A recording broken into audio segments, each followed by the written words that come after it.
Hello guys, welcome back to Hollywood Recapped. The Night Clerk, a mystery and crime movie from 2020, is what I'll be covering with you today. Beware of spoilers. Take care and be watchful. Bart watches video from cameras he hid in the hotel rooms where he works in the basement of her mother's home. He has Asperger's condition, so he believes he can improve his lackluster social skills by observing other people's interactions and modeling their speech and body language. Additionally, his mother Ethel utilizes the cameras located throughout the house to communicate with him and inform him when dinner is ready. Bart never walks upstairs to eat with her, though he waited for Ethel to leave his dish on the staircase before taking it to his own table, and Ethel eats alone. Despite having Asperger's, Bart is nonetheless quite intelligent and very functional. He can drive and maintain his employment without any problems. He works the night shift at the hotel, and his supervisor Ron doesn't even stick around to watch him. He respects Bart's eccentricities and believes that he is capable of making sound decisions. Bart doesn't anticipate any new visitors to arrive until Karen arrives in the middle of the night because things are so calm tonight. He assigns her a room and, after pulling out his tablet to view the stream from the covert camera, is shocked to discover Karen letting a man enter the room through the window. When Bart's coworker Jack enters the office, he instantly realizes that the video Bart is viewing suspiciously resembles one of the hotel rooms because Bart is preoccupied with this. Bart hurriedly closes the tablet case, understands his shift is done, and walks out of the room without inventing a lie about what Jack noticed. Before heading home, Bart makes a detour at the store to get up some ice cream. There, he indulges in his new treat while keeping an eye on the hotel cameras. Karen is arguing with the enigmatic man because she thinks that since they only meet in secret, he doesn't care about her. The moment the man starts attacking Karen, Karen's bag collapses to the ground, exposing the revolver she had hidden within. Unsure of what to do, Bart phones Jack, but he won't admit to spying, so he hangs up the phone silently and rushes to his car. Jack exits the hotel through the front gate to smoke, while Bart enters through a side door while driving at an excessive pace. He runs back inside after hearing a gun from inside and discovers Karen dead on the floor with Bart sitting tensely on the bed. While Jack is calling the police, Bart is warned not to touch anything. However, once Jack has left, Bart disobeys and touches the blood to feel how it feels. Then he starts removing all of the undercover cameras from the room, but in his haste, he slips one of the South Dakota cards. When the police show up, Detective Espada starts posing a variety of queries. Ron stands up for Bart and claims that despite his oddness, he is a fine, responsible boy who wouldn't harm a fly. After that, Espada questions Bart, who swiftly invents an explanation for why he returned. He claims that after leaving work and stopping for ice cream, he realized that he had left his wallet on top of the vending machine until he got home. Because it is closer to the vending machines, he utilized the side door to enter the hotel when he returned.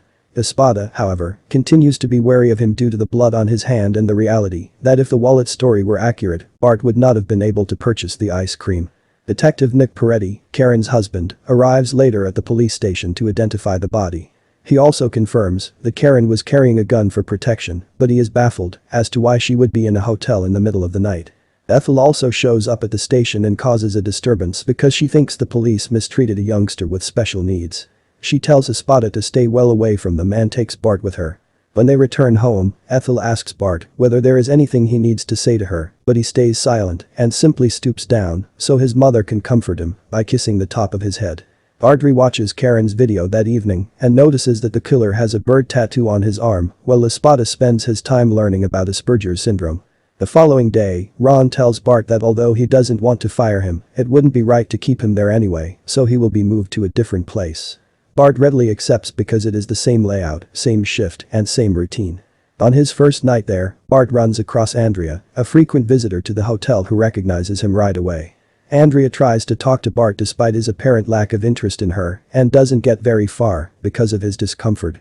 After his shift is over, Bart connects the secret camera on his tie to the desktop and watches his discussion with Andrea to learn how to respond better. He also starts to develop feelings for her. The next day, unknowing that Espada has been keeping an eye on the house, Bart flips through many magazines and tears out the pages he finds interesting before heading out to go shopping.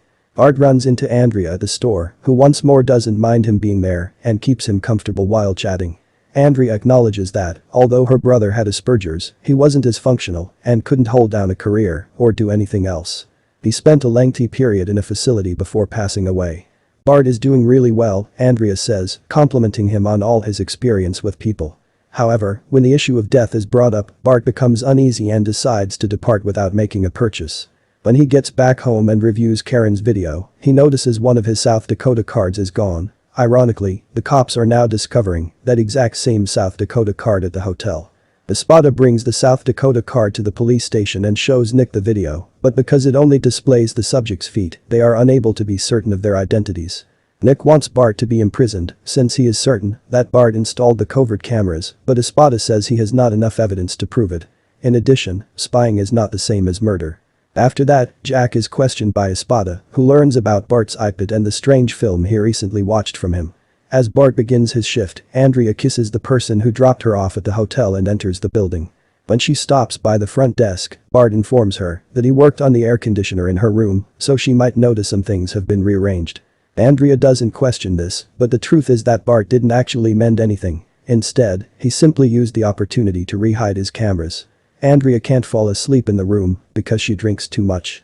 As she prepares to light a cigarette, she decides against it and returns to the front desk to ask Bart for a match. This gives her an opportunity to engage in additional small conversation. After that, she goes swimming at the pool and invites Bart to accompany her. Andrea initially anticipates being alone, but Bart arrives a short while later with a towel for her. Bart asks Andrea about the enigmatic man she kissed in the parking area when Andrea invites him to sit down and chat with her after she exits the pool. Bart says how he is aware of his social awkwardness and viewed as being smart because Andrea doesn't want to discuss it. Andrea, however, refutes him and reassures him that he is not foolish, which prompts Bart to hastily kiss Andrea. He starts to freak out and apologize as soon as he understands what he's done, but Andrea assures him that it's okay because she knows that loneliness may lead to bad behavior. Bart places his head on Andrea's lap after she gives him another kiss, and she begins to tell him of her lover as she strokes his hair. She has been seeing this married man in secret for a very long time. Recently, things have become more complicated and she is unsure about what to do. Andrea agrees when Bart offers to be her guard and goes back to her bedroom to get some sleep. After she leaves, Bart permits himself a delighted smile. The following morning, Bart travels into the city with his magazine clips to get a makeover that will make him appear model-like. He finds it difficult to communicate with the various employees and frequently misunderstands them, but at the end of the day, he has everything he needs, including a new haircut, a sharp suit, some perfume, and even a new car. Later, he goes to the hotel to take Andrea out, but when he peers through the window, he notices that she is occupied with her boyfriend, who emerges out to be the murderer with a bird tattoo, and is getting busy. Bart arrives home brokenhearted and unsure of whether he can trust Andrea any longer to find the police there removing all of his equipment. Due to the search warrant, Ethel was unable to stop them, and this time, Espada doesn't allow her to obstruct his questioning. He questions Bart about the files of his computers after his team discovered that they were all empty, and Bart replies that he wiped everything off and didn't have any backups. Espada doesn't believe him and insists that he is hiding something. People are merely understanding of his condition. He also explains why the gun is missing despite the fact that Bart's fingertips have been found all over the room. At last, Bart loses it and starts imagining how he could have entered Karen's room and killed her, but he didn't, and the police didn't discover the pistol in his room too, so Espada has nothing. Bart unlocks a concealed drawer in his room where he's been keeping his backups after the police leave. He watches the hotel film by connecting his external drive to a gaming console and becomes depressed when he observes Andrea interacting with the murderer. After that, Bart stopped going back to work and Ron has Jack cover his shifts. Despite this, Ron continues to phone Bart frequently to see how he is doing. Ethel becomes too concerned for her son to continue abiding by his no trespass rule and descends to speak with him because he is also not eating much. She explains to him how difficult it was for her to accept her husband's death and continue living when his father passed away, since she knows how difficult life can be. However, the world was still there waiting for her, and Ethel is now reminding Bart that the same is true for him. While Bart doesn't respond, her remarks cause him to pause and consider the situation, and a short while after Ethel leaves, Bart takes up his plate and sits down next to her at the table. Mother and son eat together for the first time in a long time. Andrea meets her lover, the murderer, Nick, in the meantime. Andrea agrees when he asks her to undertake this favor if she truly cares about him. The next day, Andrea visits Bart at his home. When Andrea claims to be a friend of Bart's from the hotel, Ethel is confused by her presence, but chooses to give her a chance. Even though she claims she has missed him, Bart waits outside the gate to chat to her and is plainly not delighted to see her. Andrea apologizes and says that Bart is a really special person and she is happy to have met him after Bart confesses that he has a broken heart. Andrea leaves after making a pledge to stop bothering him, not realizing that Espada is still quietly observing the house and has witnessed the entire exchange. The investigator starts looking up Andrea's profile when he gets home. Bart is keeping an eye on Andrea in her room hours later because his camera from the other hotel is still running. Andrea pulls a gun to get Nick off her and locks herself in the bathroom when it appears that she is trying to. Similar to what happened the first time, Bart panics and rushes to the hotel in an effort to stop Nick from inflicting further harm on Andrea. Nick holds Bart by the neck, and when the guy begins to scream, Nick releases him and escapes out the window, avoiding being discovered. Then, he releases a bleeding Andrea and shows her the secret camera that would allow her to establish Nick's guilt as a criminal. When Andrea discovers Bart has been watching her, she starts to cry, but Bart insists there is something more necessary she has to see and takes her to his house. Now that Andrea has access to the video of Karen's passing, she can see that Nick, not Bart, was responsible for her death. Andrea is still in tears and unsure of what to do, so Bart offers to finally go to the police with his vehicle if she goes with him. He also asks her to mend his broken heart, but Andrea denies being able to. When she goes to lay down on his bed, she puts a hand beneath the pillow and uses another to pull Bart closer so they both sleep. When Bart awakens, Andrea is prepared with a suitcase and clean clothing so that they can flee together. Bart discovers that he can easily look at, talk to, and touch Andrea, and the two of them start kissing.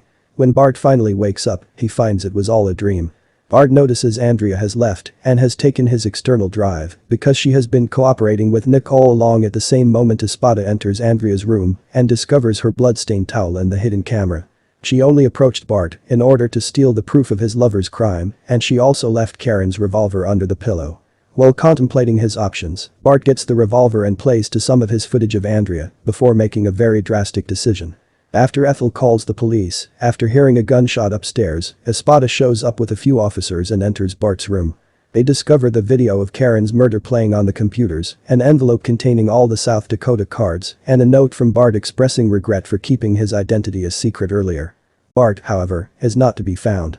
To give Nick the motivation to flee with her, Andrea meets with him. However, the police quickly catch up with them and detain both of them using the recently discovered evidence. Bart is observing strangers in the mall while attempting to mimic their behavior. And the movie ends here. What did you guys think? Let me know in the comments below, and of course be sure to like the video and subscribe to the channel so you don't miss the next recap.